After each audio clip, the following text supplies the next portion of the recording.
অতি সুন্দরী না পায় বর, অতি ঘরণের না হয়ে ঘর, আর অতি কথাবাজ, অতি চালাক, অতিরিক্ত কি বলা হয়েছে চাটুকার, এদের আসলে কখনো ভালো পরিণতি হয় না। বাংলাদেশের রাষ্ট্রপতি জনাব শাহাবুদ্দিন চুপ্পুকে নিয়ে জামাত এনসিপির নজিরবিহীন রাজনীতি। আপনি শুনলে অবাক হবেন যে জামাত এনসিপি কি ঘটাচ্ছে। বিএনপি কঠিন মাইনকে চিপে পড়েছে। রাষ্ট্রপতি শাহাবুদ্দিন চুপ্পুর চাকরিটা কালের কণ্ঠে সাক্ষাৎকার দিয়ে তিনি নবনির্বাচিত প্রধানমন্ত্রী তারেক রহমানের ভূয়সী প্রশংসা করার পরেও এখনো একেবারে সুতোর উপরে ঝুলছে। তো যদি আপনার জানা না থাকে বলছিলাম, তাহলে আমি যে তথ্যটি আপনাদের দেব সেইটি মাথা ঘুরিয়ে দেবার মতো। বাপরে বাপ, বিরাট চাল তো। হ্যাঁ, বিরাট বড় পরীক্ষার সামনে ফেলে দিল বর্তমান সরকারকে। বাংলাদেশের রাষ্ট্রপতি জনাব শাহাবুদ্দিন চুপ্পুকে নিয়ে জামাত এনসিপির নজিরবিহীন রাজনীতি। আপনি শুনলে অবাক হবেন যে জামাত এনসিপি কি ঘটাচ্ছে। বিএনপি কঠিন মাইনকে চিপে পড়েছে। সংসদের অধিবেশন শুরু হলে তোলপাড় শুরু হবে, তোলপাড় সৃষ্টি হবে। আপনি চিন্তা করেন, বাংলাদেশে যার কোনো নজির নেই সেই ঘটনা ঘটাচ্ছে জামাত এনসিপি। সাধারণত সংসদে কিংবা সংসদের বাইরে রাষ্ট্রপতি যেই হোক না কেন তাকে মহামান্য রাষ্ট্রপতি বলা হয়, এবং রাষ্ট্রপতির বিরুদ্ধে অভিযোগ থাকলে অত্যন্ত ভদ্র ভাষায় সংসদ সদস্যরা এটা বলেন, এবং সংসদের কার্যপ্রণালী বিধিতে রাষ্ট্রপতিকে সর্বোচ্চ সম্মান দিয়ে কথা বলার বিধান রয়েছে। রাষ্ট্রপতির ভাষণ দিয়ে সংসদ শুরু হয়, সংসদের অধিবেশন শুরু হয়। তো সেখানে রাষ্ট্রপতি তাকে বলছেন যে তাকে গ্রেপ্তার করো, গ্রেপ্তার করে তাকে আগে অভিশংসন করতে হবে, তারপর গ্রেপ্তার করতে হবে। জামাত বলছে যে রাষ্ট্রপতি শপথ লঙ্ঘন করেছে। যে নাহিদ ইসলামের যে বক্তব্য, রাষ্ট্রপতিকে অভিশংসন করে গ্রেপ্তারের দাবি এনসিপির। সংসদের বিরোধী দল এবং এমপিরা সরাসরি রাষ্ট্রপতিকে গ্রেপ্তারের দাবি করে। রাষ্ট্রপতি কিন্তু গ্রেপ্তার ঊর্ধ্বে, এটা কি জানেন? রাষ্ট্রপতির উপর কোনো আইন নেই, তাকে গ্রেপ্তার করা যায় না। রানিং রাষ্ট্রপতি গ্রেপ্তার করা যায় না।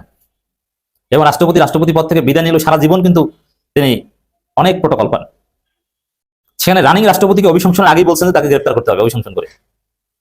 এর মানে এই চুপ্পুর বিদায়ের পর এখন বিএনপি দেখেন, এখানে বিএনপি একটা মাইনকে চিপে পড়েছে। এটা একটু বলি, বিএনপি এতদিন তাদের স্বার্থে চুপ্পুকে রেখেছে, এখন যে রাখতে চায় এটা বলবো না, কিন্তু বিএনপি তো একটা অসহায় সরকার, এটা কি জানেন আপনি? বিএনপি অসহায়, তারেক রহমান নিরুপায়। কারণ জনগণের সুষ্ঠু ভোটে তারেক রহমান ক্ষমতায় আসেনি। ডিপ স্টেট বিদেশি শক্তি মিলে ষড়যন্ত্র করে ভোট কারচুপি করে ইলেকশন ইঞ্জিনিয়ারিং করে বিএনপিকে ক্ষমতায় এনে দেওয়া হয়েছে। তো এই জায়গায় যেহেতু বিএনপিকে ক্ষমতা এনে দেওয়া হয়েছে, সেখানে যারা ক্ষমতা এনে দিয়েছে তাদের কথাই চলতে হয়, যারা মেকানিজমে জড়িত ছিল তাদের কথাই চলতে হয়। তার অংশ হিসাবে খলিল রহমানকে ওই অদৃশ্য শক্তি পররাষ্ট্রমন্ত্রী বানিয়ে দিয়েছে, যেটা তারেক রহমান বিএনপি কেউ জানে না। বাংলাদেশ ব্যাংকের এমডি হয়েছে এস আলমের লোক, এস আলমের এক দারোয়ান বাংলাদেশ ব্যাংকের গভর্নর হয়েছে। এখন বাংলাদেশ ব্যাংকের গভর্নর হয়েছে, এটা কি বিএনপি কি মির্জা ফখরুল বা এরা কি একদম বোকা? মির্জা ফখরুল একজন অর্থনৈতিক শিক্ষক ছিলেন, তিনি তাহলে বুঝেন যে একজন ভালো একজন শিক্ষিত লোককে বানাতে হয় বাংলাদেশ ব্যাংকের গভর্নর। এরকম একজন সোয়েটার ব্যবসায়ী, একজন ঋণ খেলাপি না, কিছু করার নাই। বাংলাদেশের ব্যাংক সেক্টর গুলো, সব ব্যাংক সেক্টরের মাফিয়া হচ্ছে এস আলম, আর এস আলম বিএনপিকে টাকা দিয়েছে বা সহায়তা করেছে ক্ষমতা আসতে।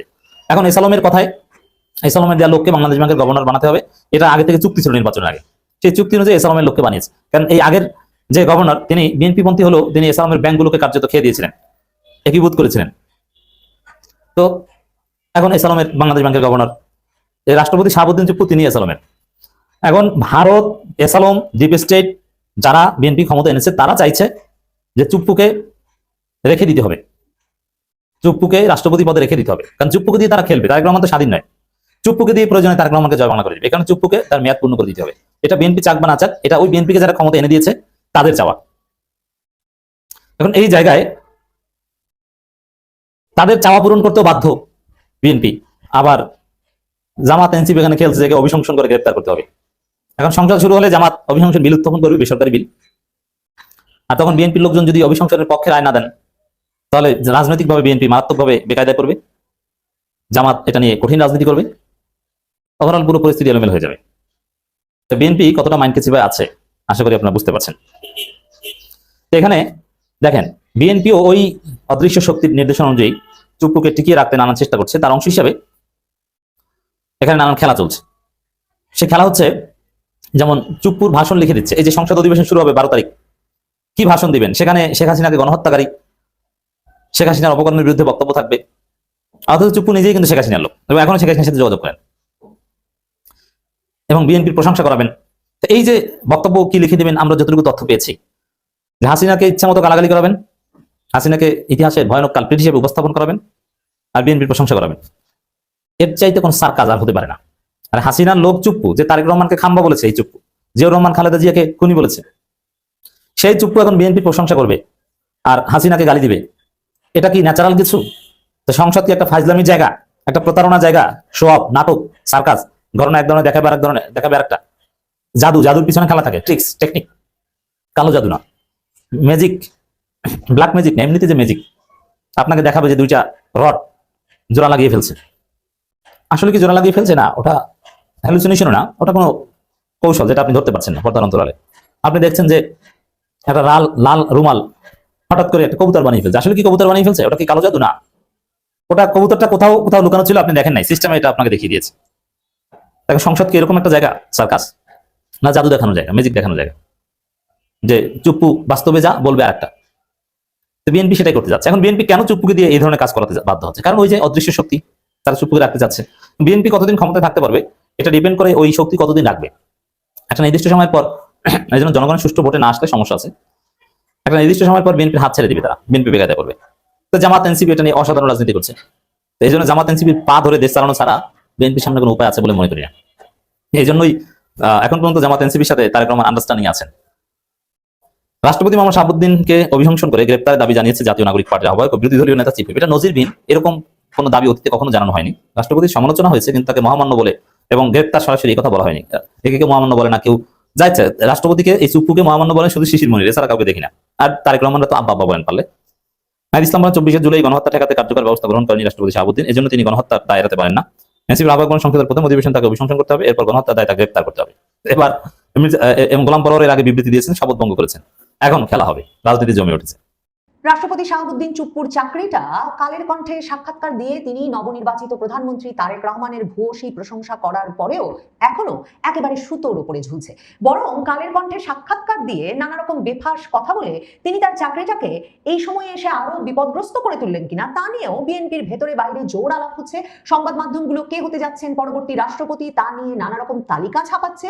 আর তারেক রহমান রাষ্ট্রপতির সঙ্গে সৌজন্য বাড়িয়েছেন বটে, মানে এমনকি বিডিআর হত্যাকাণ্ডের দিন বিডিআর নিহত সেনা কর্মকর্তাদের শ্রদ্ধা জানাতে যাওয়ার সময় রাষ্ট্রপতিকে সাথে নিয়েছেন, করমর্দন করেছেন, দুজনের একসঙ্গে আন্তরিক ছবি প্রকাশিত হয়েছে বটে। কিন্তু নবনির্বাচিত প্রধানমন্ত্রীর মনে যে কি আছে তা বলা মুশকিল।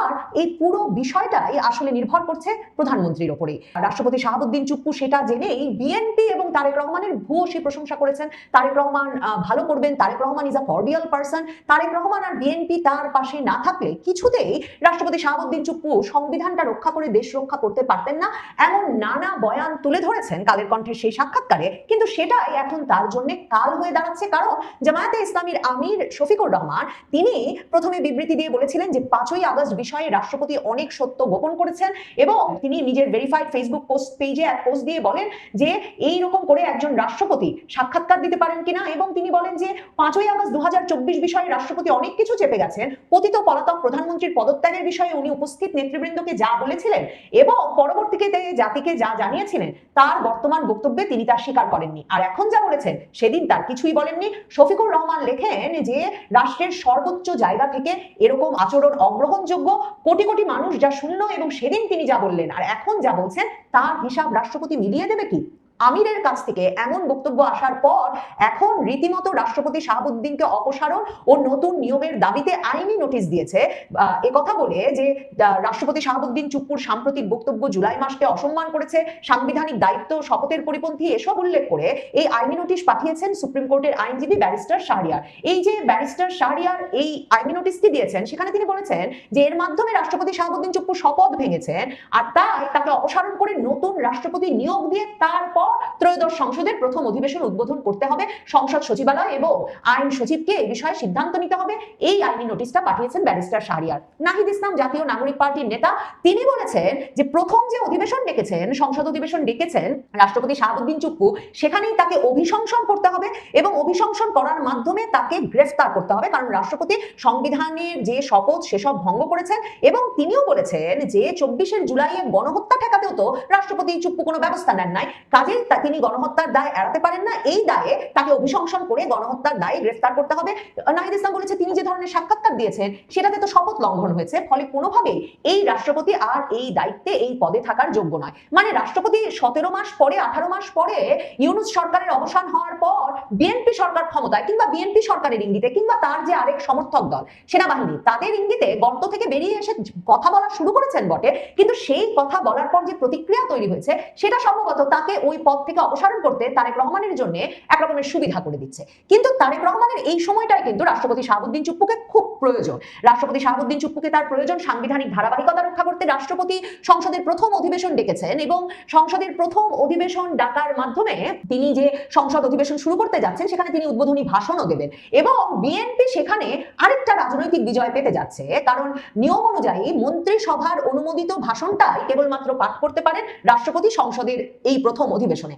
কাজেই তিনি নিয়ম অনুযায়ী যে ভাষণ দেবেন সেটা মন্ত্রিসভা দ্বারা অনুমোদিত হবে, এবং পত্রপত্রিকাগুলো খবর দিচ্ছে যে রাষ্ট্রপতির ভাষণে এবার প্রাধান্য পাবে ফ্যাসিস্ট শেখ হাসিনার 15.5 বছরের দুর্নীতি, অনিয়ম ও অপশাসনের বিষয়গুলো। হাসিনার নির্বাচিত রাষ্ট্রপতির মুখেই উঠে আসবে ছাত্র জনতার জুলাই আন্দোলন সহ হাসিনার মানবতা বিরোধী অপরাধের বর্ণনা। পাশাপাশি বর্তমান ক্ষমতাসীন বিএনপির নির্বাচনী ইশতেহারের প্রাধান্য থাকবে রাষ্ট্রপতির ভাষণে। মন্ত্রী পরিষদ সূত্র এ তথ্য আমার দেশ পত্রিকাকে দিয়েছে।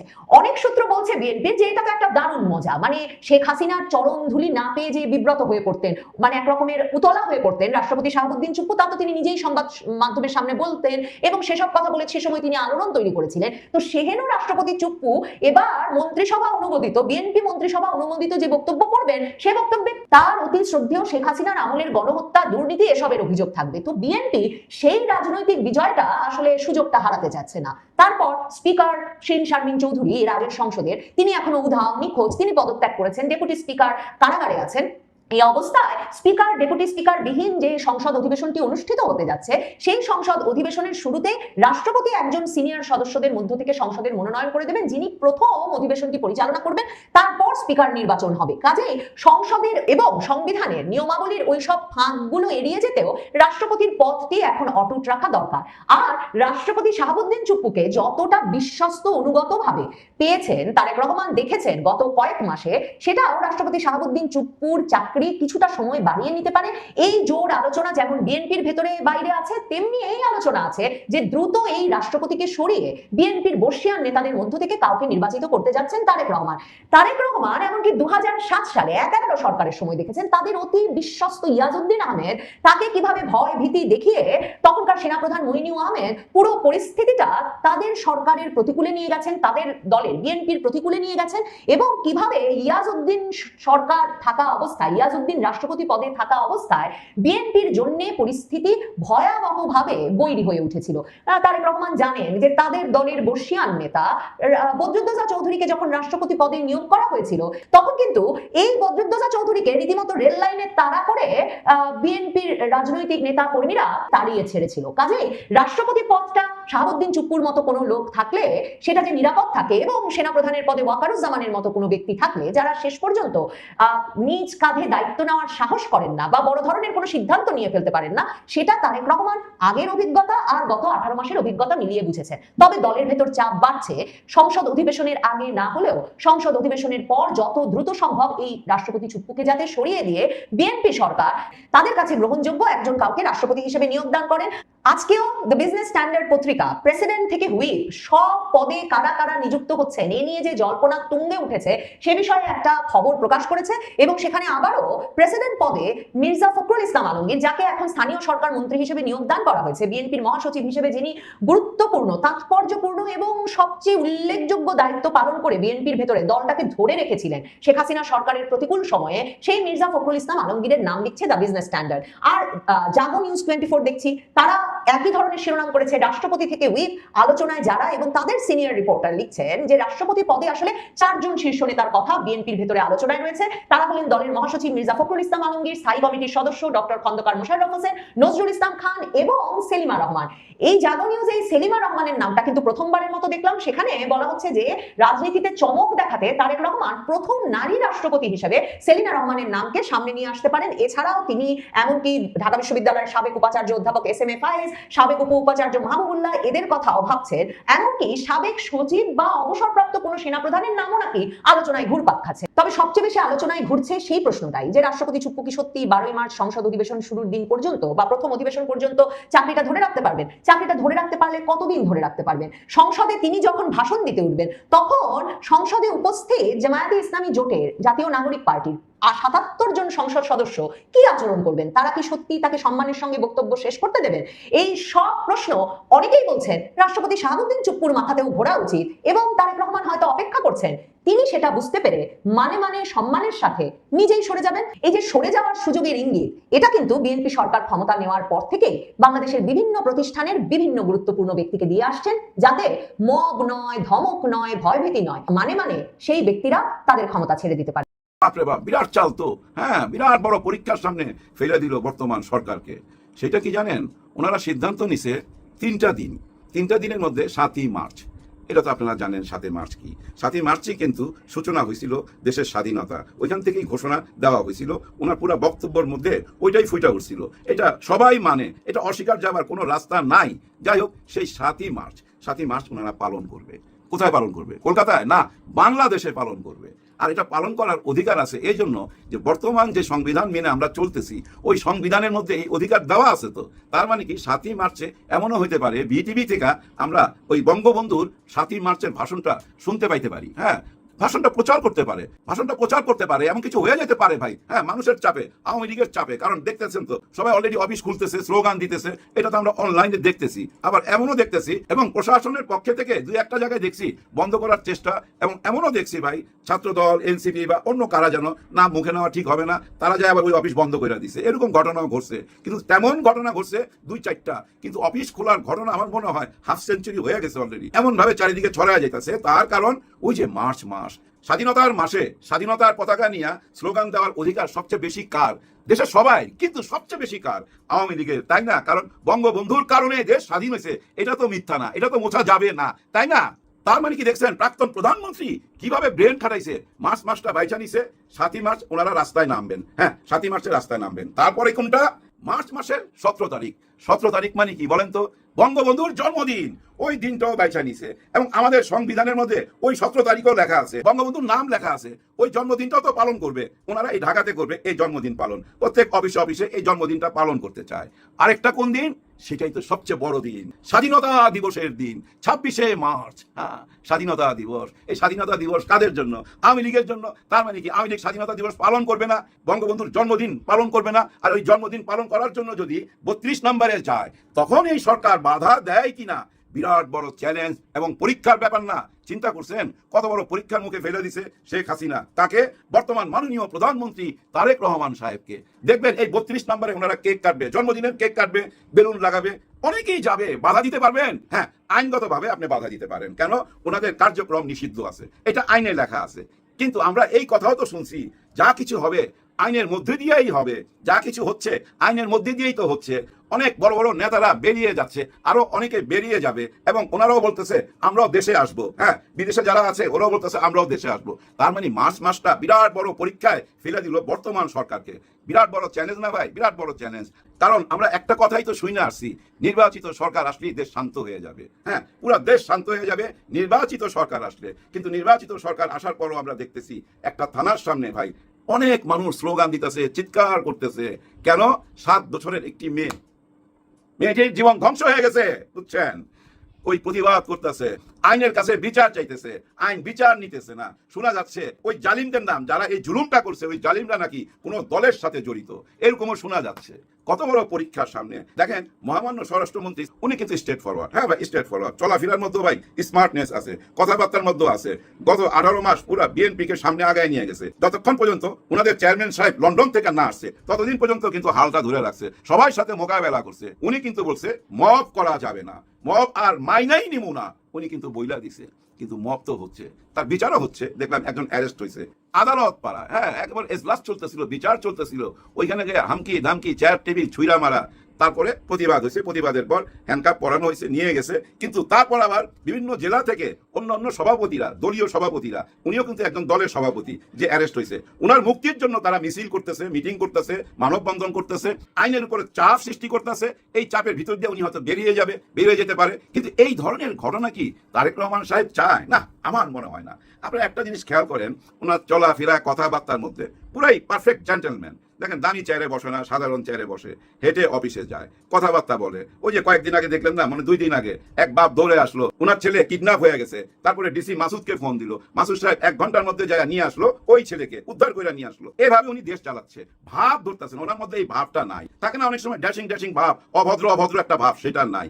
আমার ভাব তো অবাক লাগে, বাংলাদেশ ব্যাংকের গভর্নরকে এভাবে অপমান কইরা, ধুরো কইরা, ধাক্কা মাইরা বাইর কইরা দিবে উনার দলের লোক। উনাকে দেখে কিন্তু এটা মনে হয় না। উনি কিন্তু পারফেক্ট জেন্টলম্যান। আমার যদ্দূর মনে হয় এই ধরনের ঘটনাগুলো উনি ঘটার পরই জানে, আগে জানে না। আগে জানলে উনি রুইখা দিত। ভাই বিদায় দিবেন, ভদ্রভাবে বিদায় দেন। উনি তো এখানে থাকতে আসে নাই। আর এমন না তো উনি দেশের টাকা পয়সা মাইরা দিছে, তাই না? কোন টাইমে বাংলাদেশের ব্যাংকের দায়িত্ব নিছিল সেটাও তো মনে রাখতে হবে। যাই হোক, এখন যে নতুন গভর্নর আসছে, উনি কিভাবে এই দায়িত্ব পার করে দেখি আমরা। উনি কিন্তু আবার আসে ব্যবসা বাণিজ্য থেকে, উনার গার্মেন্টস ব্যবসা আছে, এবং উনি যেভাবে এখানে ইনটা করলো, ইনটা দেখে তো মনে হলো ভাই পুরা তামিল ছবির মতো। যাই হোক, আপনারা ক্ষমতায় আসছেন, আপনারাই চেয়ারে বসবেন, এটাই চরম সত্যি কথা। বসেন, কিন্তু জোর জুলুমের মধ্যে যায়েন না। পারফেক্ট একজন জেন্টলম্যানকে সবাই কাছে ছোট করেন না। হ্যাঁ, তারেক রহমান সাহেবকে ছোট করেন না। আমার মনে হয় উনি এগুলো জানে না। ওনার একটা টিম থাকা উচিত, শুধু এই সোশ্যাল মিডিয়ার দিকে নজর রাখা, এইসব ভাইরাল কেসগুলো ওনার সামনে তুলে ধরা, ওনার সঙ্গে আলোচনা করা, সঙ্গে সঙ্গে উনি টেলিফোন কইরা, যেভাবে ডিসি মাসুদকে ফোন দিছে ওইভাবে টেলিফোন কইরা ওই প্রবলেমটা সলভ করবে, তাই না ভাই? এইভাবেই চলা উচিত, কারণ সামনে মার্চ মাস। এখন দেখেন কত বড় মুশকিলের কথা। আওয়ামী লীগ যদি রাস্তায় নাইমা আসে, এখন ওনাকে যদি আপনি বাধা দিতে চান, তাহলে তো ওনারা মারামারিতে নাইমা যাবে, সোজাসুজি মারামারিতে নাইমা যাবে। কে বাধা দিতে যাবে? যদি বিএনপি বাধা দিতে যায়। এখন সবচেয়ে বড় প্রশ্ন কি জানেন? 7ই মার্চের আগে, হ্যাঁ, বঙ্গবন্ধুর ভাষণের দিনের আগেই এই দল মানে আওয়ামী লীগ ওনাদের কার্যক্রম করতে পারবে কি না, সেটা আদালত থেকে একটা অনুমতি লাগবে। ওনারা তো সবসময়ই বলে যে যা কিছু হবে আইনের মধ্যে দিয়ে হবে। এখন আইন যদি বলে ঠিক আছে, ওনারা রাজনীতি করতে পারবে, ওনাদের কার্যক্রম চালায়া যেতে পারবে, তাহলে তো অফিস খুলে যাবে, ওনারা রাস্তায় নামবে, মাইকে ওনারা ভাষণটা শোনাবে, বঙ্গবন্ধুর ভাষণ সবাইকে শোনাবে। এবং আমাদের বর্তমান সংবিধান অনুযায়ী, যে সংবিধানের ভিতর দিয়ে আমরা যাচ্ছি, যেভাবে আমরা মহামান্য রাষ্ট্রপতিকে মাইনা নিছি, ঠিক সেইভাবেই মাইনা নিতে হবে। বিভিন্ন মিডিয়াতে বঙ্গবন্ধুর ভাষণটা প্রচার করা, এই ভাষণটা প্রচার করতে হবে। আপনি কিভাবে ঠেকাবেন? যদি আইন বইলা যায় যে ভাই ওনারা ওনাদের কার্যক্রম করতে পারবে, আপনি ঠেকাইতে পারবেন না। এখন দেখেন সবচেয়ে বড় প্রশ্ন, আইন যদি বলে যে না ওনাদের কার্যক্রম বন্ধ, তাইলে বুঝে নিতে হবে আওয়ামী লীগের সাথে বিএনপির সমঝোতাটার প্রবলেম আছে, যেটা আমরা ভাবতেছি সেটা না। এক কাপে 2 তলোয়ার ঢুকাবে না। তার মানে স্বাধীনতার পক্ষের 2 দল, আওয়ামী লীগ এবং বিএনপি। নিশ্চয় বিএনপি চাইতেছে আওয়ামী লীগ এখন সামনে না আসুক, ওনারা একাই রাজত্ব করবে। এইটা বুঝে নিতে হবে, যদি 7ই মার্চের আগে ঘোষণা না আসে আইন বিভাগ থেকে যে ওনারা রাজনীতি করতে পারবে। দেখেন প্রবলেম না। আর যদি করতে দেয় সেটাও প্রবলেম। শাকের করাত যাইতেও কাটবে, আসতেও কাটবে। কাদের বুকের উপর দিয়ে শাকের করাত যাবে জানেন? যারা ঘরে ঘুমাইতে পারে নাই। শুনতেন না ধান খেতে ঘুমাইতো, লক্ষ মামলা। হ্যাঁ ভাই, ঘরে ঘুমাইতে পারে নাই। আমার অনেক আত্মীয় স্বজন আছে ছদ্মবেশে ঢাকায় দোকানদারি করতো। হ্যাঁ ভাই, রাস্তাঘাটে দোকানদারি করতো, বাইক চালাইতো, এইভাবে জীবন যাপন করছে, কারণ তারা বিএনপি করতো। আওয়ামী লীগের ঠাপের ঠেলায় দেশে থাকতে পারে নাই, মা বাবার মুখ দেখতে পারে নাই, তারা মাইনা নিবে না। অলরেডি দেখেন গিয়া এই বিএনপির ভিতরে অনেকেই প্রতিবাদ করতেছে যে আমরা এটা মাইনা নিব না। কারণ কি জানেন? তাদের উপর যে তো জুলুম গেছে। কিন্তু যাদের উপর যা জুলুম গেছে তার ব্যথাটা আপনি বুঝবেন কেমনে? আমারে চিমটি দিলে আমি তো ব্যথা পাবো, আপনি ব্যথা পাইতেছেন? মোটেও না। আপনারা চিমটি দিলে আপনি তো ব্যথা পাবেন, আমি ব্যথা পাবো না। ঠিক তেমনি আমরা জুলাই ব্যথাটাও তো বুঝতেছি না, জুলাইকেও মাইনা নিতে রাজি না। গণভোটের কি হইলো সেটাও আমরা জানি না। জুলাই সনদপত্র কোথায়, এটা নিয়ে আমরা পাগল হয়ে গেছিলাম। সেটারও কোনো খোঁজ খবর নাই। কিন্তু নতুন খোঁজ খবর আসতেছে। সেটা কি? ডক্টর ইউনূস 5,000 কোটি টাকা মাইরা দিছে গ্রামীণ ব্যাংক থেকে, কি জানি করছে সেটা দিয়া। আসিফ মাহমুদ সজীব ভুঁইয়া 1,000 কোটি টাকা মাইরা দিছে। আবার একজন ম্যাডাম ছিল না, কি যেন নাম ভুলে গেছি, যাই হোক, উনি আর ওনার স্বামী অনেক টাকা মাইরা দিছে। গত সরকারে মানে উপদেষ্টারা যারা ছিল, আমার মনে হয় 2-1 জন বাদ দিয়া কেউ বাদ নাই। সবাই বিরুদ্ধে দুদুকে মামলা হইতেছে। দুদক ওনাদেরকে নাকি ধরবে, ওনারা এইসব টাকা পয়সা মারছে। এতদিন দুদক চুপচাপ ছিল, কথা বলে নাই।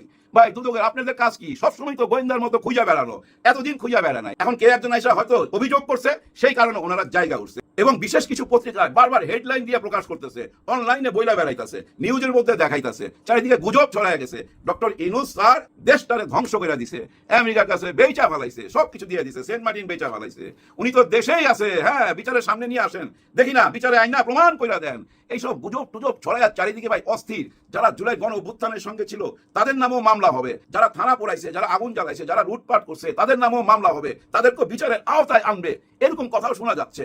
কেন শোনা যাচ্ছে জানেন? উনি তো চলে গেছে, নির্বাচন দিয়া উনি চলে গেছে, আর যাওয়ার সঙ্গে সঙ্গে এমন কিছু ঘটনা সামনে নিয়ে আসছে, টোটাল 16 বছরে কি ঘটছিল টোটালটাই তো ভুলে গেছি। হ্যাঁ, টোটালটাই ভুলে গেছি। গত 16 বছরের সেই আয়না ঘর, সেই পেট চিরা, বুড়িগঙ্গা নদীতে ভাসায়া দেওয়া ভুলে গেছি ভাই। আজ তাদের বিচার করতে হবে। কেউ একবার বলতেছে না কেন এই পরিস্থিতি হয়েছিল, কি কারণে, এমন কি দরকার পড়ছিল যে হেলিকপ্টার থেকে গুলি করতে হবে? সবাই তো ঝাঁপায়া পড়ছিল, কেউ কি থাই মারছিল, কেউ মাটিতে শুয়া গুলি করে, কেউ এদিক থেকে কেউ ওদিক থেকে, গুলি আর গুলি, লাশ আর লাশ তো আমরা দেখছি। ওই দিনগুলা ভুলে গেলে হবে? কেন এটা হয়েছিল সেই আলোচনা এখন নাই। এখন ইনুস নিয়ে গেছে 5,000 কোটি টাকা। আবার আসিফ নজরুলের নামও আছে, তার নাম অনেকদিন যাবত শুনে আসতেছি, সে হাজার হাজার কোটি টাকা মাইরা দিছে। আমার ওনার চেহারা দেখলে কি মনে হয় জানেন? ওনার সামনে যদি বেশি না ভাই 5 কোটি টাকা নিয়ে যার সামনে রাখেন, থামাস করে পড়া যাবে অজ্ঞান। ওনার চেহারা দেখে আমার মনে হয় যে 5,000 কোটি টাকা একসঙ্গে দেখছে কিনা। যাই হোক, সত্যটা কি সেটা সামনে চলে আসুক। কেউ তো আইনের ঊর্ধ্বে না, যেহেতু প্রশ্ন সামনে চলে আসছে, সত্যটা সামনে চলে আসুক। এই সত্য সামনে আসা উচিত। কারা 32 ভাঙছিল? হ্যাঁ ভাই, এই বোল্ডোজার কই থেকে গেছিল? এই বোল্ডোজার কোথায় থাকে? ওই বোল্ডোজার তো এখনো আছে। ওই বোল্ডোজার কে পাঠাইছিল? কারা বলছিল ভাই শুনছেন নাকি আমরা দখল নিছি? এরকম স্লোগান কারা দিছিল? সবকিছুই তো সামনে আনতে হবে, তাই না? শুধু এক পক্ষে হইলে হবে? হবে না। কারণ আপনি তো বলছিলেন সবাই আগে বাংলাদেশ, সবাই আগে বাংলাদেশ, সবাই আগে যদি বাংলাদেশ হয়। এই মুহূর্তে তাড়াহুড়া কইরা চিফ প্রসিকিউটর তাজুল ইসলামকে সরানো কেমন হইলো না, তাই না? খুব তাড়াহুড়া, চারিদিকে কেমন যেন তাড়াহুড়া লেগে গেছে। মনে হইতেছে কি জানেন, 7ই মার্চের আগে সবকিছু ঠিক করে ফেলাইতে হবে। হ্যাঁ, 7ই মার্চের আগেই হইতে হবে, এমন একটা তাড়াহুড়া চারিদিকে লেগে গেছে। আর ওদিক থেকে তো বইলাই দিছে 7ই মার্চ, 17ই মার্চ, 26শে মার্চ স্বাধীনতা দিবস। রাস্তায় নামতে হবে, মাঠে নামতে হবে, নামবে। পুলিশ কি তাদের পিটাবে? কে তাদের প্রতিরোধ করবে? কেন প্রতিরোধ করবে? সরকার কি এখন সিদ্ধান্ত নিবে? বহু রকম প্রশ্ন সামনে চলে আসছে, যার জন্য আবার বলতে চাই, রোজার মাস, সংযমের মাস, চুপ হয়ে খালি দেখতে থাকেন, দৃশ্য দেখতে থাকেন। যখনই কোনো বড় প্রবলেমের সম্মুখীন হবেন, তখনই আর সময়ের উপরে সবকিছু ছাইড়া দিবেন। হ্যাঁ, একদম সময়ের উপরে ছাইড়া দিবেন। সময় আপনাকে বইলা দিবে কি সিদ্ধান্ত নিতে হবে। সবার জন্য সবাই দোয়া করবেন। আল্লাহ হাফেজ।